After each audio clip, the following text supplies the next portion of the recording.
am a producer with and director with CITL. And this is a presentation I've given in several different forms over the years. As Leonard mentioned, I gave it to some engineering students to help them with some video projects that they were working on as part of their course load. I've given it for professors, for staff, and for students. But this one today is the first part of it is targeted more for people who, because of the pandemic, find themselves like I am today, working from home and trying to either work on PowerPoint presentations, or maybe you need to give a presentation at an event via WebEx or Zoom or something, or perhaps you want to record some video of yourself to be included in your PowerPoint, or you know, any number of things like that that you might be working on. This is designed to help give you some tips and some suggestions that may make life a little easier for you. First off, we're going to deal with webcam presentations themselves. So, and there's multiple tools that you'll be using in this with regards to audio and the video, and little tips that will help you with your presentation. First, starting off, let's talk a little bit about the web camera itself. As you can see here in this diagram, if you're using a laptop, it may be on the top bar of the screen of the laptop. If you're using computer monitors, like I have 2 monitors set up here with my edit suite that I have at home here in my office, I'm actually using a webcam which slips on over top, so I can actually pick it up and move it around and adjust it. So you can have either or, use your built-in one. Sometimes the built-in one is not the greatest in terms of focus, in terms of color, in terms of detail. The one that I have here is a Logitech one, and it was about I think it was around $60 or $70 at Staples or Best Buy or any place like that to be able to buy. And that can be used on a laptop, so that if you plug it in, you have the option then of bypassing the camera that's built into the screen and using your external webcam if you want to. So if you're not happy with the quality of the video that you're getting off your computer right now, you may want to look at using a webcam like I've got hooked up here with mine. When you hook up whether you're using a webcam or using the built-in one of the biggest things that I see in the many WebEx meetings that I attend is people don't have their camera at eye level with themselves. If you look at where I am right now, if I extend my hand out in a straight line towards the camera, I'm right at eye level. In most cases, people are using their laptops, and the laptop is on the floor or on their desk, and they're looking down on it. So they're up like this, looking down at their laptop. And it's a very imposing, and you see a lot of ceiling and things like that. So what I would suggest is that if you're having trouble and you can't adjust your seat, or it's not a comfortable thing, what I would suggest is that you raise the height of your laptop so that you get your camera at eye level with you. And here's a picture. This was when the pandemic first kicked in. I was using a laptop as opposed to the monitors that I'm using now, and it wasn't high enough for me. So I just took a small cardboard box, as you can see in the diagram here in the picture, and raised it, I don't know what that is, 7 or 8 inches. And that got the camera up at eye level for me, so that it was it's just a nicer presentation angle. You're not imposing looking down at somebody, and it's also not too high so that it's looking up. So if you see in this picture here, this is what I see in a lot of webcam meetings that I'm in, is somebody's looking down at the camera like this, and you're seeing above their head, and you're seeing the ceiling and things like that.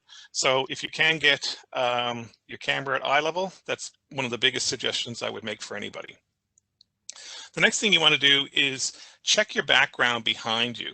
You want to make sure that what you have in your room behind you, and I know that it's difficult when you're working at home because you don't always have control of everything, and you're kind of limited as to where you can set up. But have a look behind you to make sure that, yeah, there you go, Leonard, there's a perfect example of framing. Have a look and see what's behind you. You don't want to have anything that's too busy behind you. You don't want to have, in this case, I have an exaggerated case of a plant that's growing out of the back of my head. Anything with a lot of vertical lines you want to try to avoid. I've got a bookshelf behind me that I straightened up before the meeting, so at least it looks relatively neat. I have a dog asleep in the corner of my room, but because he's over there, you can't see him. So you can kind of control what people see in your background. So have a look around you to make sure that anything that's going to appear in the frame is something that you're comfortable with people seeing, because you don't want somebody to see something that might be a personal picture or something that you don't want the rest of the world to see. So have a look what's behind you when you're setting up your camera and your workstation. The biggest thing that I see, especially with people nowadays working from home, is people set up on their dining room tables, or they set up in their kitchen, which is great, and they've got their laptops set up, but usually they've got the dining room, the French doors to the deck, or the sliding doors to the deck are behind them, or great big windows are behind them. And usually the amount of light that's coming in from the windows behind you is way too much for what a webcam can handle. So what you end up with is what you see here in this image, which is that the lens shuts down because there's too much light coming at it, and that the front face of the person is basically blown out, and you lose all the detail in the person because there's just too much light from behind. So I would always recommend, when you're setting up your home office or doing anything with your video on your webcam, try to avoid having windows directly behind you, because it's next to impossible to do anything that looks appropriate, looks good. That's also a good segue into lighting. Now, a lot of people don't have the option of lighting for their presentations, but there are some things that you can do with lighting that you might have from home that can benefit. I'm in my office in my basement. There's a light in the ceiling above me that if I only had that light on, and I'll just show you what it would look like. This is what I look like. So this is just the light. There's no windows, well, there's a window here, but the blinds are closed. So it's a top heavy light. I got white hair, so I'm all lit up from above, but my face is kind of, the detail on my face is kind of darkened because all the light is coming from straight above. So what I have is I have two desk lamps, and I've got one over on this side, and I've got one over on this side. And when I turn them on, all of a sudden the details on my face are separated from the background behind me, and you can see me better.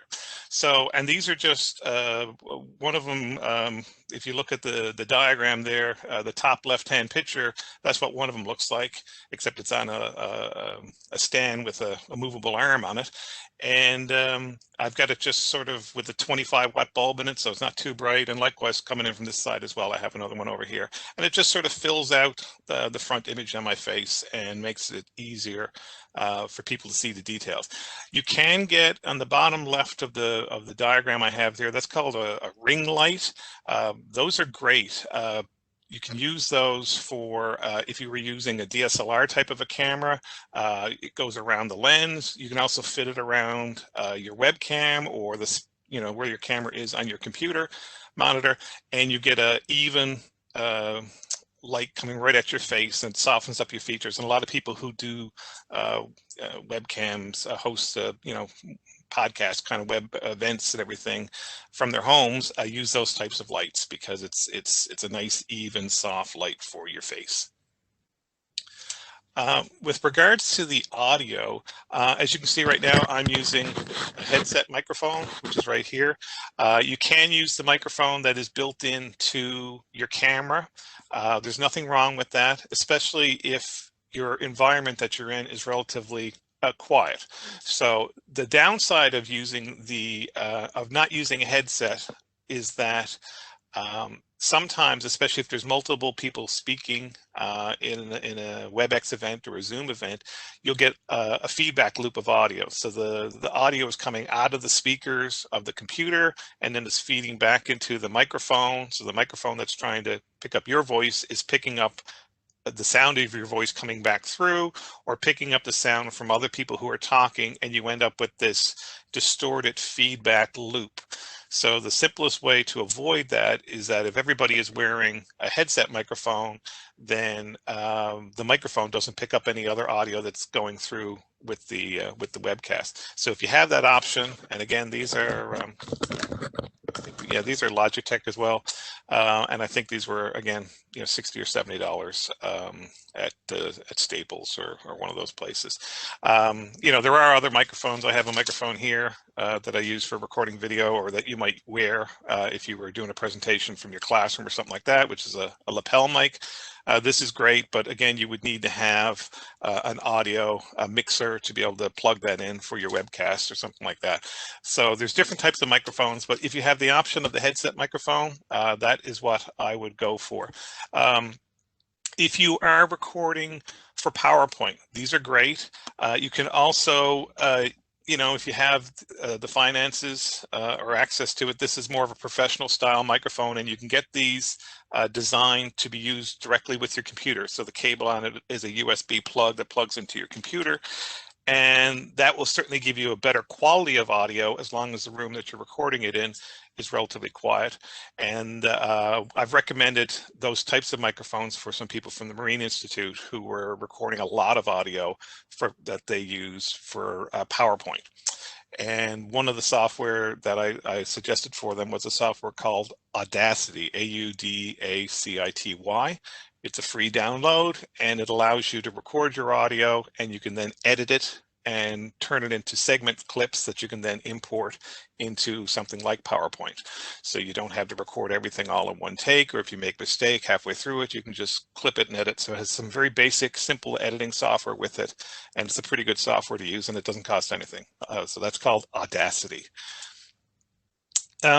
Now I'll just move on very briefly to if you are looking to actually make a video as opposed to just doing webcam presentations. Before I move on, though, there was one other tip that I wanted to mention, and that's another thing that happens a lot with people doing presentations is that they are looking somewhere else on the screen and not looking at the camera when they're doing the majority of their presentation. And it's very difficult to look at the camera and remind yourself to look at the camera, especially if you're reading text off of a PowerPoint screen or something. So one of the things that I do is I'll always you can maneuver with your mouse, you can grab your WebEx presentation or your Zoom presentation, and what I will do is I will take the window that has the picture of me in it, and I will slide it over so it's right directly underneath the camera. So right now, my window box is right there, which is directly below my video camera. So now I'm looking at myself when I'm talking to the camera, and it looks like I'm talking to the camera. I'm not talking to a camera over here. So it allows more direct communication with the people that you're addressing. If you're trying to do something where you have to record using your webcam and you can't see yourself because of the way that you're recording it, one thing I would suggest is take a photo that you have of somebody that's close to you, a family member, a friend, a favorite pet, or a scenic shot that you really enjoy and like, and I would place it directly behind the camera. And then when you give your presentation, just talk to the photo. It's a lot easier sometimes. Sometimes when you're looking at a camera, it can be a little intimidating and can throw you off a little bit. So if it helps to relax you by having a photo of somebody that is special to you directly behind the camera, then you're not thinking about talking to the camera, you're just talking to the photo. So that's the little tip that I would suggest. But if you have, as I have done right now for this WebEx presentation, I've slid my video directly underneath my camera. So now I'm talking to, I'm looking at myself while I'm talking. So it makes it easier to make eye contact with the camera. So that's something that I would definitely recommend. If you do have to record a video, if you want to go do something where you're actually going to shoot some video of a subject and then you want to edit it together for presentation purposes, to put into something like PowerPoint or to make a YouTube video, here's some really quick tips that I would suggest for you. If you're using your cell phone, or even if you're using a DSLR camera, or if you have a small video camera, the digital video camera that you're using, make sure your batteries are fully charged before you head out to do your video work. Make sure that you have plenty of space on your device. If it's a DSLR camera, make sure that the SD card is not completely full. I don't have one here as a prop. I do have them, but I can't see them. Anyways, I do have one here. So, you know.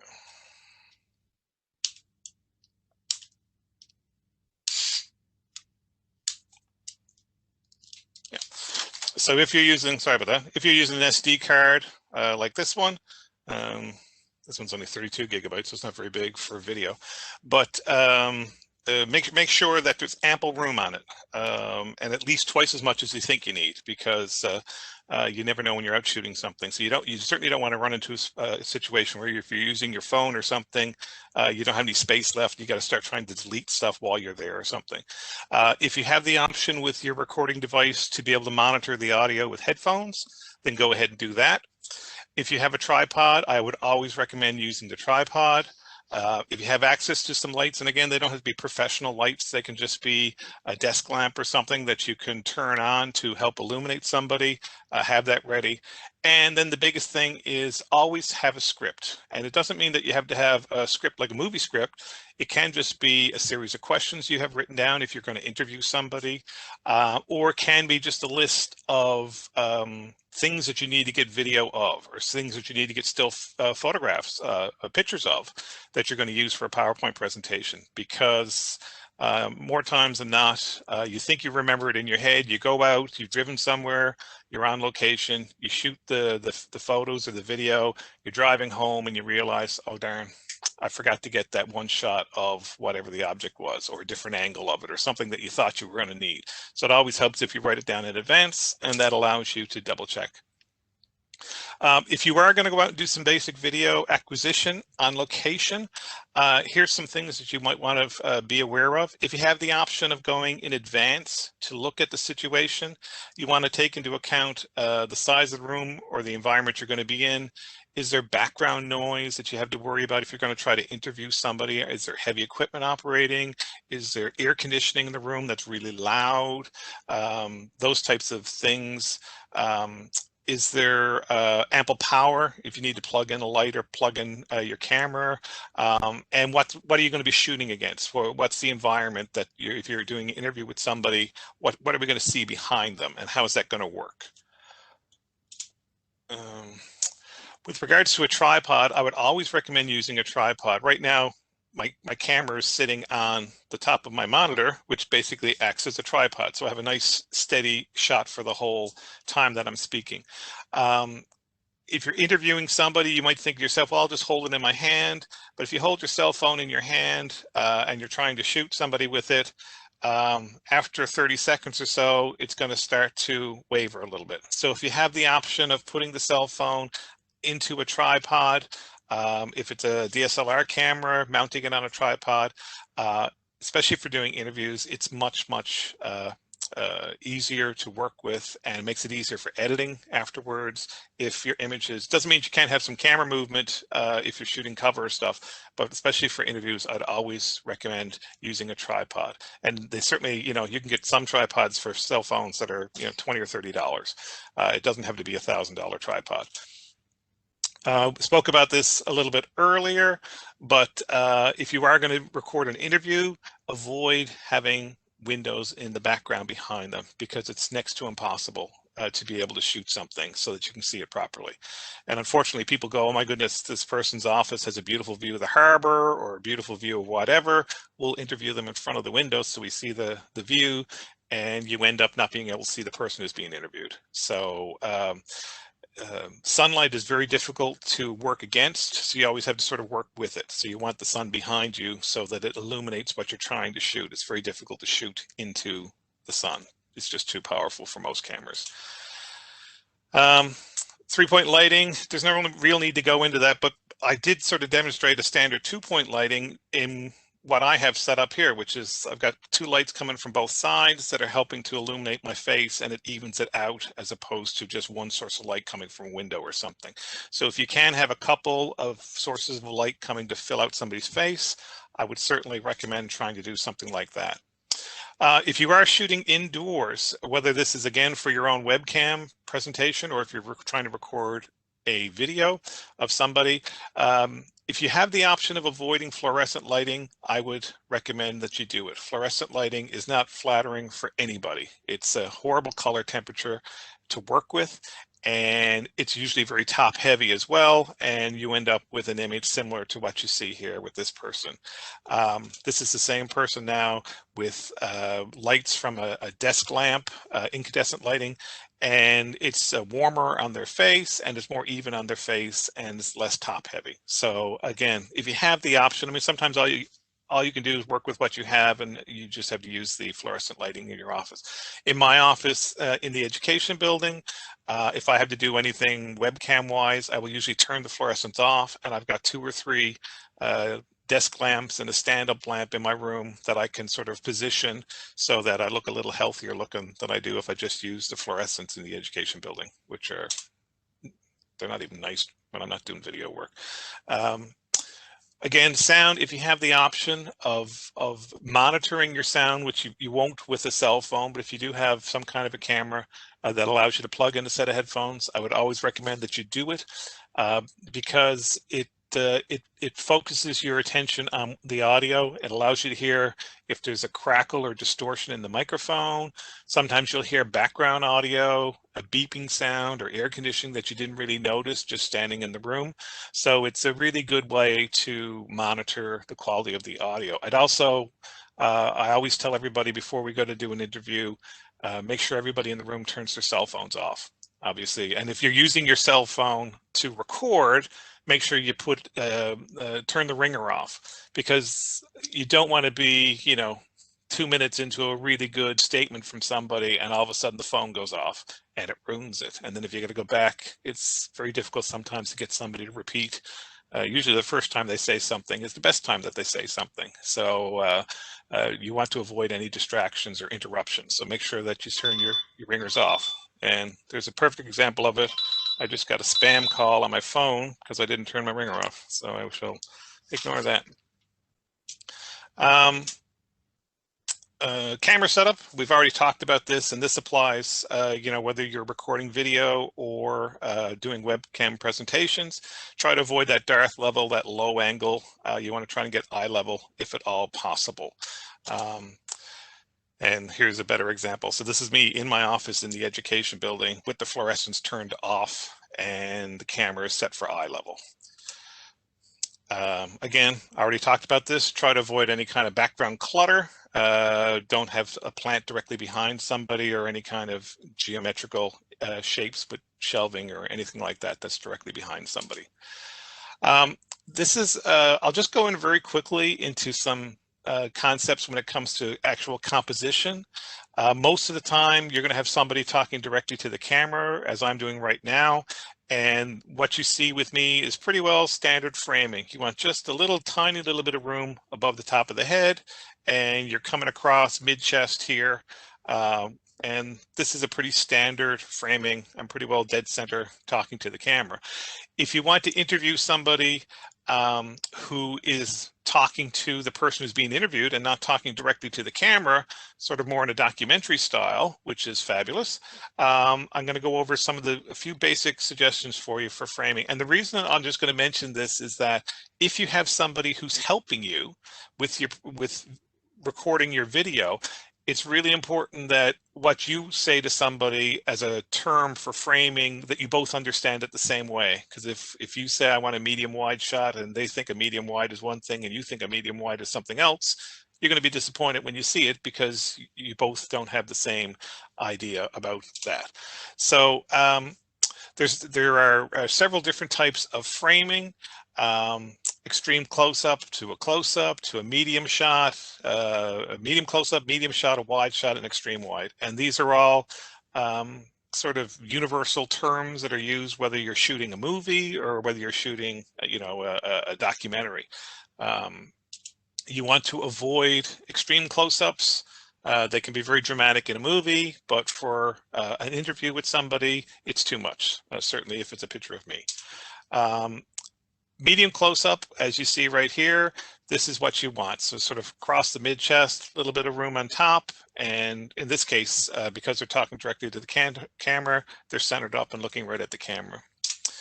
One of the things that we talk about in video production or film production is the rule of thirds. The rule of thirds also applies for painters, if photographers or somebody who's painting a portrait or even painting landscapes. It's how you divide up the canvas to position the objects that appear on the canvas. So in our case, we're talking about interviewing people. So there's a rule of thirds, and if you look at this picture here, the top third line is really where you want the eyes to be. So that's you know, if you do that, then usually your headroom is pretty good and the rest of your framing is pretty good. So you want to sort of have the eyes going right across where the top third line is. If somebody's talking directly to the camera, then you would center them up like this. If somebody's talking to somebody off camera who's standing next to the camera and they're being interviewed, then you want to push that person slightly left or slightly right into the frame. And this gives us what we call leading the eye. So when somebody is framed up and they're looking, you want space for the eyes to look off the screen. If I was this way and looking this way, there's no space for my eyes to go. I'm too tight to the edge of the frame. So what you see here in this example is nicely framed, and you can see that her eyes are right on the top third line and basically intersects with the other third line. Here's an example looking in the other direction. So again, you know, her eyes are on the third line and being intersected, and she's pushed over to that side of the frame. This is not what you want, something like this. Because there's no room for and you can just see it's a very uncomfortable framing. It looks like I'm pushed up against the side of the frame. And this is video that was given to me by somebody who did an interview who thought, you know, and it's just way too much headroom. And that was shot on a cell phone. So that's not what you want in your framing.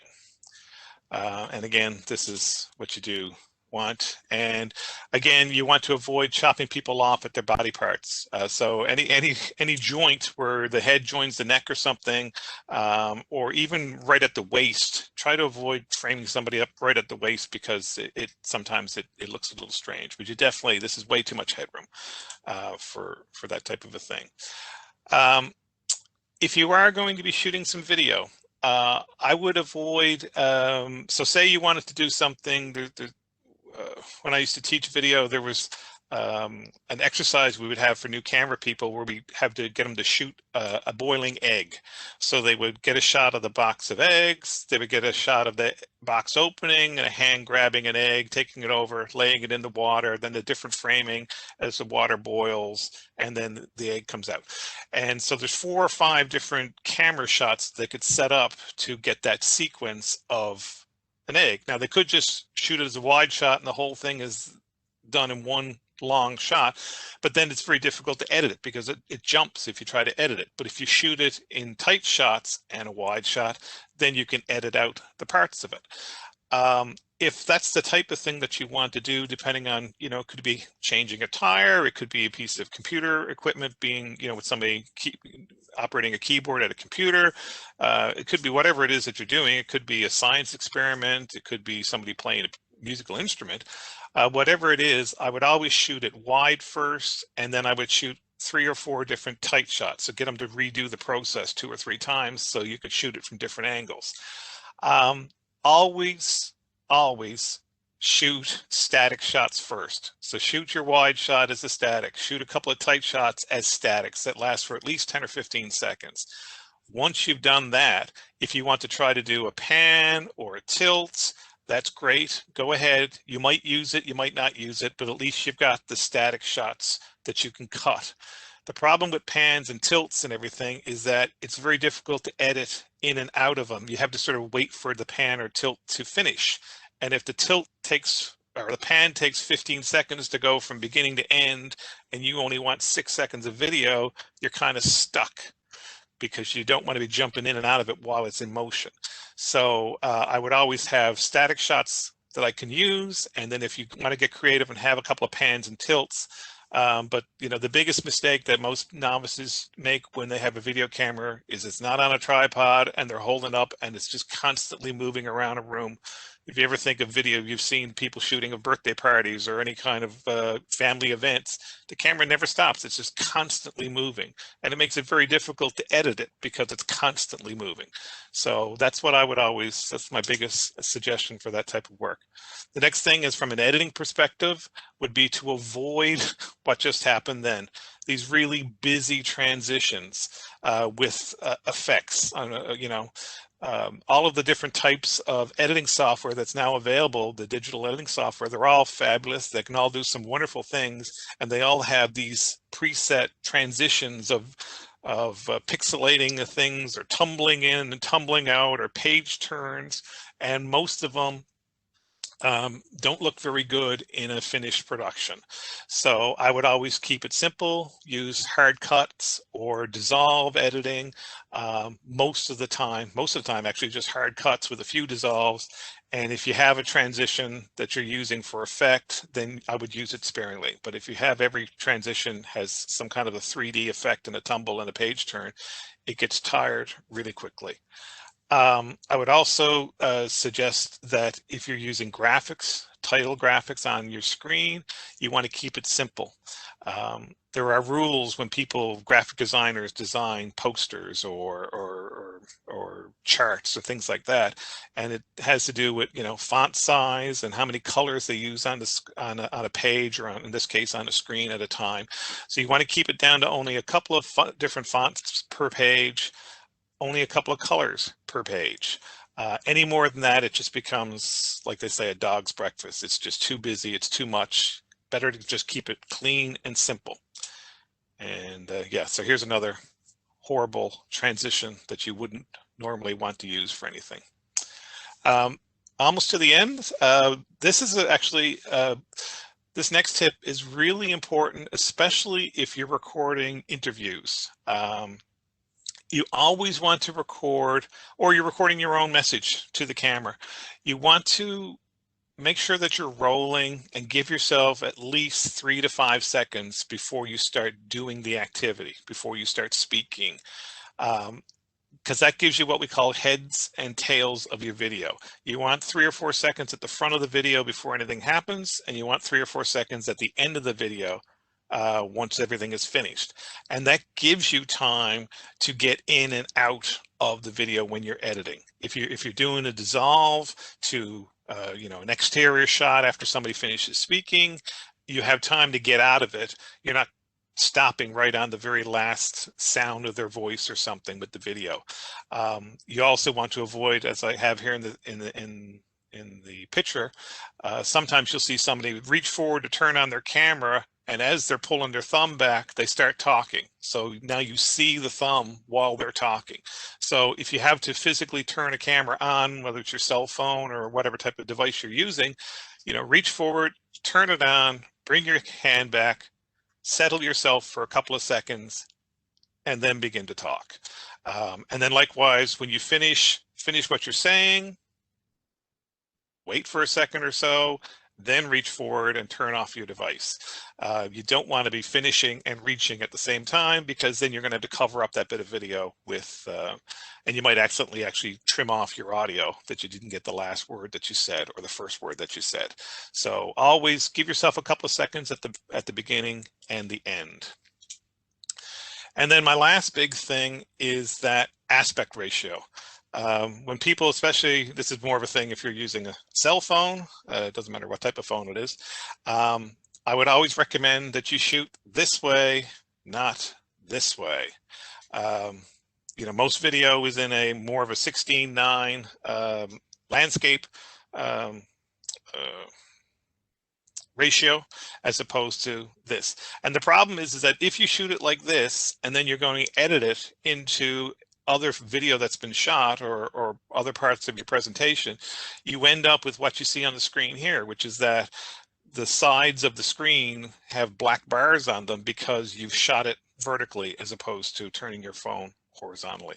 So I would always recommend, please, to turn your phone this way. And another tip that I will give, especially for using cell phones or basically any camera device that has the microphone built into it, and you're going to be recording the audio on the camera. Be careful when you're holding it that you're not creating noise with your fingers or something like that in your grip as you're holding it. But the biggest thing I would say is that you want to get physically as close to your subject, especially if you're doing an interview with somebody, or if you're using your camera, you're going to put it on a tripod and use it for yourself. Get it as physically close to the person as you can. And the reason for that is that the quality of the audio will be much, much better. If you're standing 8, 10, 12 feet away from somebody they're talking, the microphone not only picks up their voice, it's going to pick up everything in the room. And even if there's not any noise in the room, it's going to pick up the sound of the room. It'll pick up the echo of the voice bouncing off the walls and everything. So you want to get physically, now, obviously in a pandemic world, you have to maintain safety, but assuming that you can stand where you want to be able to stand, I would frame the camera up with the framing that I want without using the zoom, and try to be within 3 to 5 feet of the person that I'm interviewing using a cell phone. And then the quality of the audio, these cameras, microphones on these phones are fabulous. So the quality will actually be pretty good, but you want to be as physically close to the person as you can be while still maintaining the framing, the visual framing, obviously, that you're looking for. And the last thing, just, especially with regards to making presentations direct to camera yourself, if you're appearing on camera, is just to relax. And that comes with practice. That comes with multiple takes, recording yourself, watching yourself, playing it back, having a look at it, and just taking a breath and trying to relax as best you can. And the more you do it, the more you practice it, the better your presentation will be. And I'm sure that applies to many things in life, not just appearing on camera for a video presentation. And that is it. Does anybody have, and please feel free if you have a question, my email address is there, jbunnell@mon.ca. My cell phone number is 691-0998. So if you wanted to text me or call me or send me an email, there's no point right now calling my office number, but my cell phone number is 691-0998. So if you want to give me a call or something, please feel free. And I will turn off the sharing and I'll stop sharing. And at least I can see now the chat as well. So if you want to send me a question or turn on your microphone and ask a question, please feel free. I got a question here. Yeah. Can you talk about lighting when the presenter has to wear glasses? Yeah, if a presenter is wearing glasses, it does create a problem. Not just with a presenter, even if you're interviewing somebody. There's lots of times we interview people and they wear glasses, and even though they're not looking directly at the lens, you're still getting either the reflection of, you can actually see the lights that we've got set up to record the interview, or sometimes it's just the reflection, the image of a window, or any other lighting that's in the room. The only trick, there's several things you can do. One is ask the person, are they comfortable appearing without their glasses on? That's the simplest thing. If there's somebody who nobody ever sees them without their glasses on, and they're not used to being seen without their glasses on, then they're going to want to wear their glasses. It's part of who they are. So another trick that you can do is that you can take where the glasses go on their, go behind their ears. If you raise the portion just that goes over the ears, you change the angle of the glasses on their eyes without making them look, completely out of whack. But by just raising an inch or so where the frames go over the ears, if you raise them up, what you end up doing is tipping the glasses slightly down, and it changes the angle enough that sometimes that makes all the difference that you need for somebody who's giving a presentation direct to camera. So that would be the big thing. If they just raise the back of their glasses up a little bit, it tips the lenses forward a little bit, and that can make all the difference that you need for seeing the lights in their glasses. Oh, but how about if you are presenting in front of your own camera? Yeah, you can. Now, if you're presenting in front of your own camera, you can. I mean, you know, again, it's not a like. Any lights in front would tend to reflect, right? If you have one directly in front, now what I have is my two lights are coming in. One of them is they're basically coming in from about a 45-degree angle either way. So Okay. if I were to wear glasses, it would not be. Now, if it was coming straight at me, if I had a ring light, as you said, directly around this end, and I was being blasted from front on, then that would be an issue if I was wearing glasses. But because my lights are coming, this one's at a 45 and this is probably at about a 30-degree angle coming this way. If I was wearing glasses, which I do actually wear, but I don't wear them because I'm nearsighted. I don't wear them for when I'm on the computer because I can read everything without my glasses on. So mine are upstairs, so I can't really demonstrate, sorry. But yeah, I would try moving the lights out to the sides a little bit and tipping the glasses just a little bit and see if that makes any difference for you. Okay, thanks, John. No problem. Does anybody else have any questions? I have a thing here from questions sent, and one of your slides you said always record audio. Can you please explain? Yes. So I skipped over that when I was doing it. The reason I say always record audio, I mean it in terms of if you are out shooting some what we would call, you know, in the film world they call it B-roll footage or cover footage. So you're talking to somebody about their farm, and after they've finished talking about life on their farm, you go off and shoot some images of, you know, the cattle on the farm or the crops that are growing, and there's a pretty river that goes through so you get a shot of the river and different things like that. Even though you might think to yourself, well, I'm just going to have these images over whatever that person who's being interviewed is talking, or over a narration, or maybe even over a bit of music. I would always make sure that I'm recording the audio. Now, if you're recording with your cell phone, you're getting your audio anyways. But sometimes with your DSLR camera or with a video camera, you plug a microphone in and it bypasses the onboard microphone. I'd always make sure I'm getting the audio, because you always have the option when you're editing not to use it. But if you didn't record it, you don't have the option of putting it in. So if you wanted to bring a little bit of sound up of that babbling brook for 3 seconds before you continued on with something they were saying, if you've recorded the sound of the river, you can, you know, and even if your recording device always records audio, that's great. You don't have to worry about not recording it, but you'd still have to remember to be quiet while you're recording it. So while you're recording the image of the river, don't turn and talk to the person who's next to you while you're recording for 10 seconds, because all you're going to hear is your voice. I have a great story from many years ago when I used to teach video to volunteers at the community channel. We were doing something about safely cutting down a Christmas tree with somebody with a representative from the forestry department. And when I went to edit it, we had this great video shot of somebody hauling a Christmas tree, and it was fresh, really cold snow. And I went to use the shot, and I could hear the sound person saying, "I'm getting really good audio of the crunching of the snow." And you could hear the technician describing, but you couldn't actually hear the snow being crunched because he was talking while he was recording it. It was a rookie mistake for somebody who was a novice at it. But it's a perfect example of I couldn't bring the sound up of the snow crunching on his feet, because I could hear the audio person saying, "I'm really getting good audio on this." So again, if you are recording, you know, a river or whatever it is, don't talk in the background while you're recording it, because then you always have the option of that. Anybody else? Yes, I see a hand up there. Hello. Yeah.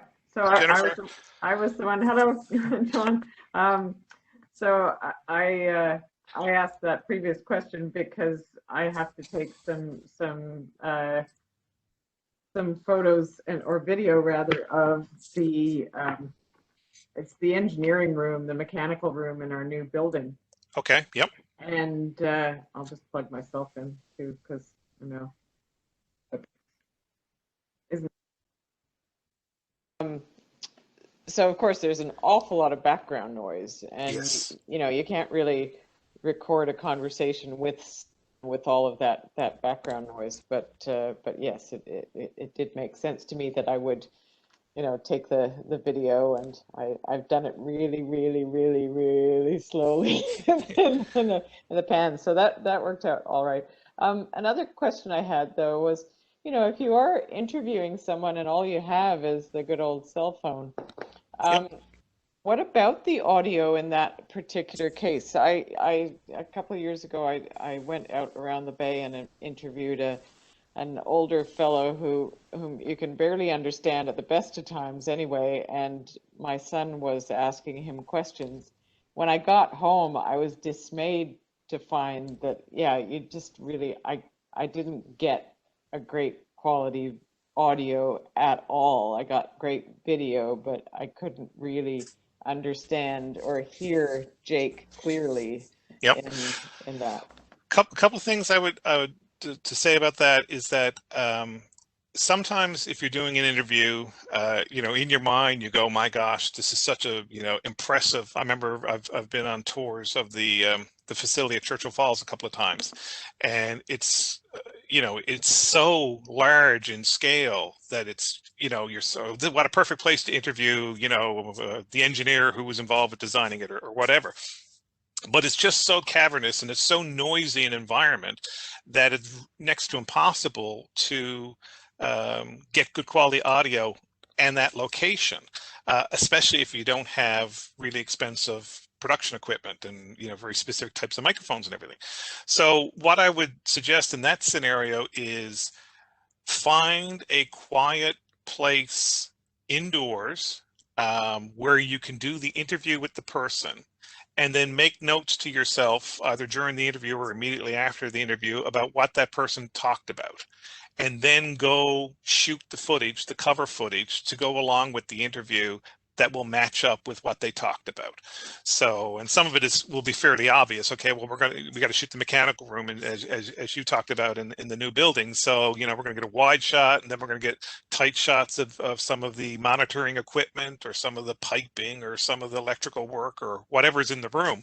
So we'll get wide shots and tight shots of all this, and then we can create a visual montage to go over what the person is talking about, because if it's just the person talking for 5 minutes and we don't see anything that they're describing, it'll get a little boring after a while. So we show the person for the first 20 or 30 seconds, and then we cut away from them. Their audio of their voice still keeps going, but we lay on top of it this secondary footage that we've shot that then matches up to what they're talking about. So that's how I would get around a noisy environment. With regards to the, you know, the old skipper around the bay, I would suggest that if you're doing anything with your cell phone, do not shoot outdoors at all for an interview, because even on, especially in Newfoundland, even on, you know, the nicest of days in Newfoundland, there's always wind. And even though to the human ear, you know, I mean, if it's blowing 30, 40, 50 kilometers an hour, you can hear the wind. But even on a relatively calm day, you don't hear it with your ear, but on your phone, you will hear the wind blowing. And if you're fighting the wind blowing with somebody's voice, and if they have a strong accent, you know, a Newfoundland accent or any other kind of accent, excuse me, then that will make it challenging. So what I would suggest to you is, again, find a nice, quiet indoor place where you don't have to worry about the wind, where you can interview that person. So maybe you interview them in their kitchen if it's around the bay somewhere with, you know, the old stove behind them or whatever.